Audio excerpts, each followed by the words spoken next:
with regards to hold the key, um, yes, so it is quite a bizarre game. Possibly the most bizarre. I mean, there are a few really bizarre ones, few that could be called almost, incoherent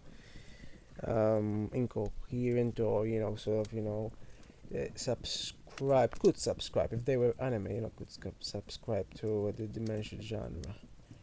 And this could sort of accept minimalistically and only in reference though, and only if mostly it's complete. Of course, I mean, so there are multiple endings, but what endings they are, of course, yes, that's are just bizarre, truly just bizarre. Um, like, how can you have, and this is all true implication, and if one only finishes one ending and that's it, doesn't try anything anymore. Like, it took me a while to even figure out that it's random. It's just completely random at the beginning. I'm not sure why that was so. Yeah. But it is. So one needs to just continually restart to get slightly differing results. And it makes very little sense in terms of, what it's actually about, because, mostly the window, for example, you get greenery outside. But then, if you open a chest, a treasure chest, you get water. Like, how would a treasure chest even have water? Right? Makes very little sense. I mean, most treasure chests, other others, in the sense others, and they have, or even, not just treasure chests, like a fireplace, was it? Had a key. But this treasure chest, right hand side has water. Apparently, it's really bizarre. Apparently, I think that's triggered initially from the goldfish being given orange peel. I'm not even sure goldfish eat orange peel. But okay. Um. Yeah. So seriously bizarre. Seriously bizarre. And at one point you can flood the whole room. Hmm. Curious. But then somehow you can get scuba diving here as well. I'm not even sure what triggered that, because before you check it and there's nothing. I'm not sure if it was random again. It's so bizarre. The the button pressing thing doesn't even. I mean, even when successful, as far as I know, it doesn't really register twice. So let's try again, and then it didn't bother anymore. So I'm not sure if there's actually a successful one. Um, yeah, I mean, I've had most other endings, but that's the thing, when you have so many endings, and and they're all random as well. I mean, it's so bizarre. It's almost like, a Rubik's cube with how many random permutations it has, and I mean, I generally complain about lack of narrative, because RPGs normally have narrative, but this somehow, like, I don't know, he's a blank personality. And then the mirror there, which I assumed would be interactable, but somehow isn't. Uh, I'm assuming reflects him. It looks a bit different, but I'm assuming there is some reflection. Um, and it's just a blank stare, and that's it. It's bizarre. I think this the same model is used by Tau game. I think it's the same. I'm not sure if there's any difference, but it's very similar at any rate. And it's just so opaque.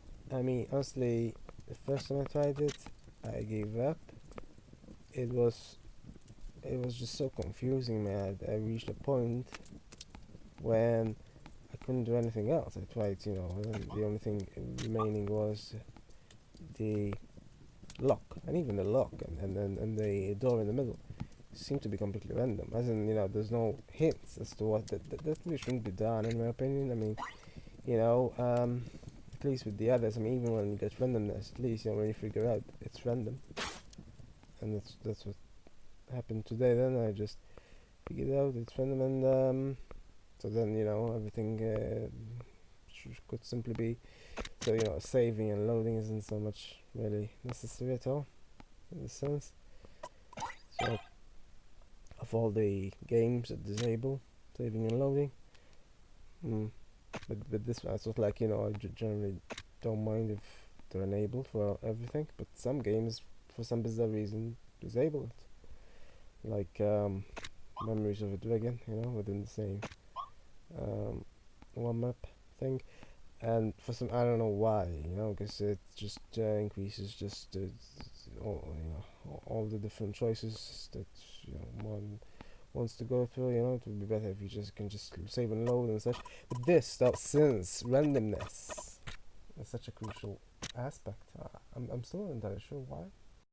I suppose it doesn't really matter too much if there is saving and loading, because of course the variables remain the same then when that happens. I'm not sure if there's a dead end at one point.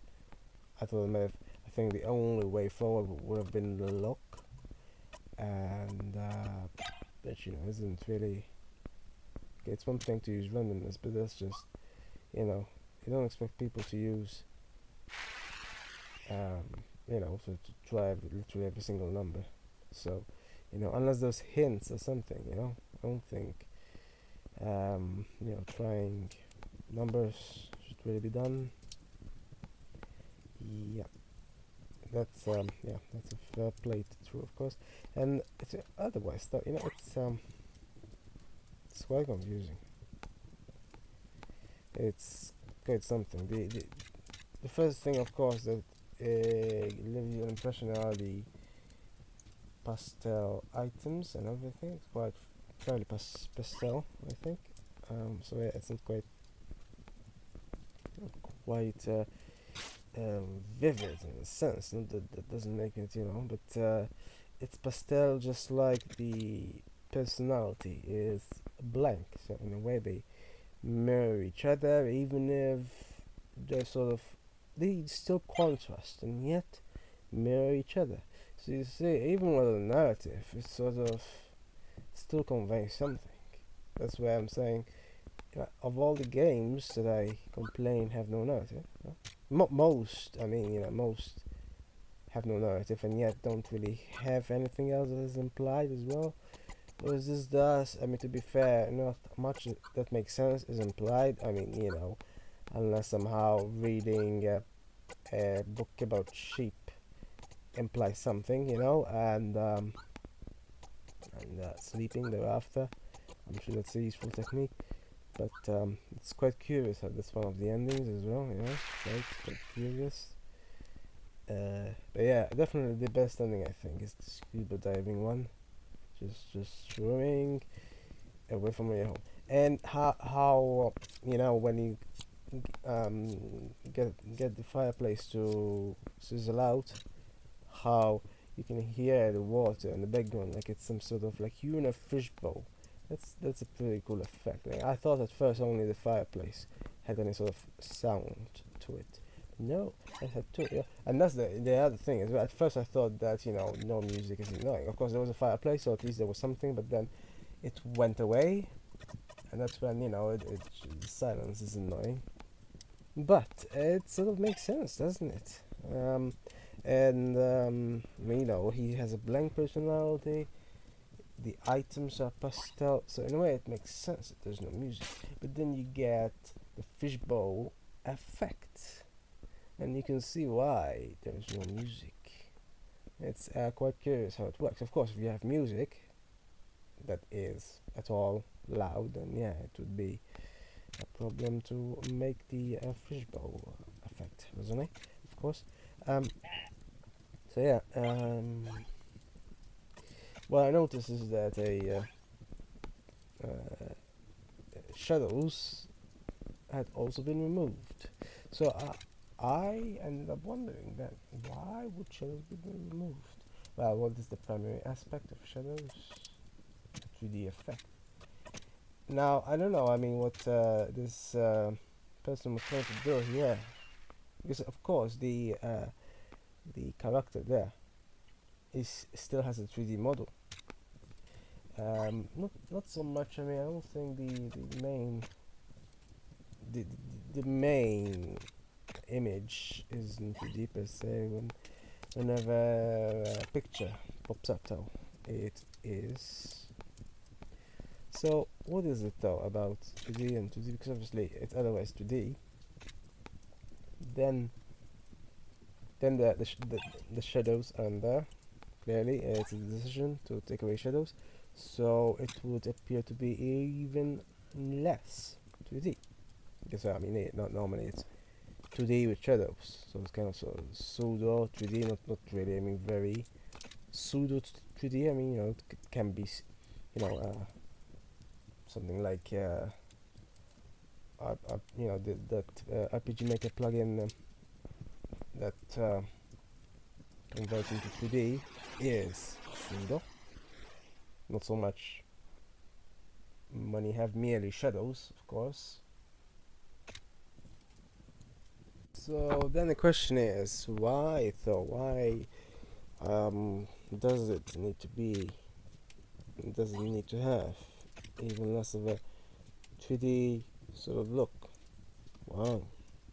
Does it make sense? Does it? Well, it shows, to be fair, why the plugin exists, but because there's all sorts of plugins that do all sorts of things. Because I mean, I don't know, why would one really want that? But I guess if you're an ant living in a two-dimensional world, you're living in a two-dimensional world. I guess that's the thing. Yeah, it's a thing. Like, so yeah, I mean, isn't quite, there isn't any narrative that is philosophical, but in a way it sort of is, isn't it? I mean, philosophical to the extent that sort of like angel egg is philosophical, yeah. I mean, it doesn't make much sense, but it is what it is.